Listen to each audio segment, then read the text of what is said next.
Regardez comme c'est beau. Bonjour les amis. Alors, derrière moi, il s'agit ni plus ni moins que d'une parcelle qui fait partie du projet de TSE. Cette parcelle est située sur la commune de Moroux, en lisière de la commune de Masquières. Voilà, il suffit juste d'imaginer cette parcelle avec des ombrières de 8 mètres de haut, tout simplement. Voilà, c'est plus tout à fait le même paysage, c'est sûr. Alors, aujourd'hui, je vais vous parler du jour où tout a commencé. Pour nous, la population. Parce que pour les dirigeants de l'ASA de Sérignac et pour la société TSE, tout a commencé il y a plus de 2 ans. Donc nous sommes le 1er juillet 2022 et ce jour-là, nous recevons un mail de la mairie de Moroux nous invitant à nous rendre à une réunion organisée conjointement par la société TSE et l'ASA de Sérignac. Le mail commence ainsi, je cite: l'ASA de Sérignac a mandaté la société TSE pour développer sur 15 communes de 3 départements des parcs d'ombrières agrivoltaïques. Dans l'invitation, on nous parle de consultation.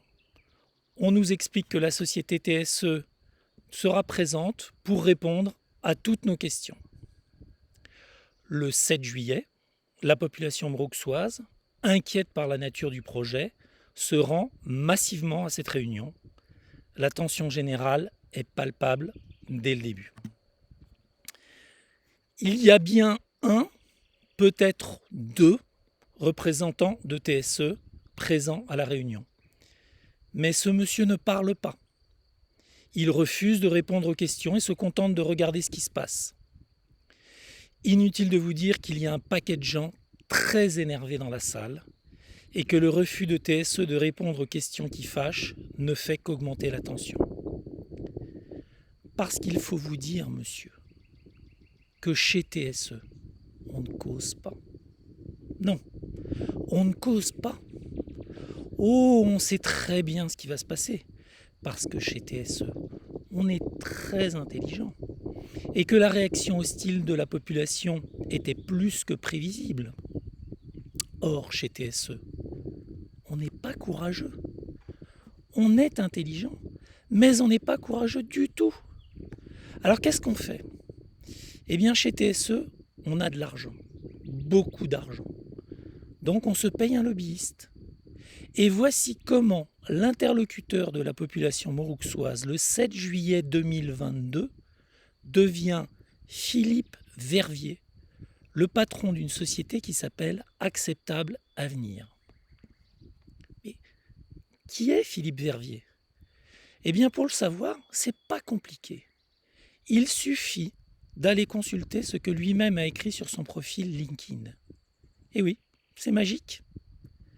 Alors, pour ceux d'entre vous qui ne le savent pas, LinkedIn est le plus grand réseau professionnel. Je cite Philippe Vervier. Notre mission est l'accompagnement des entreprises soumises à des risques de contestation ou d'opposition liés à des impacts environnementaux ou sociétaux de leur activité ou de leur projet d'implantation. Je vous fais grâce du reste de son profil, il est confondant.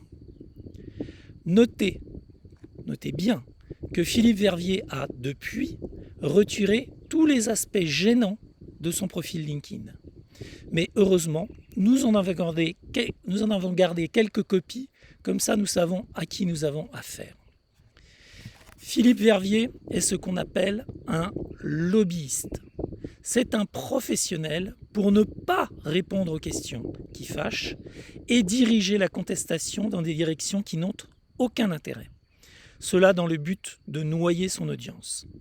Par exemple, il peut vous expliquer que les ombrières agrivoltaïques sur notre territoire vont tout simplement permettre de résoudre la crise énergétique.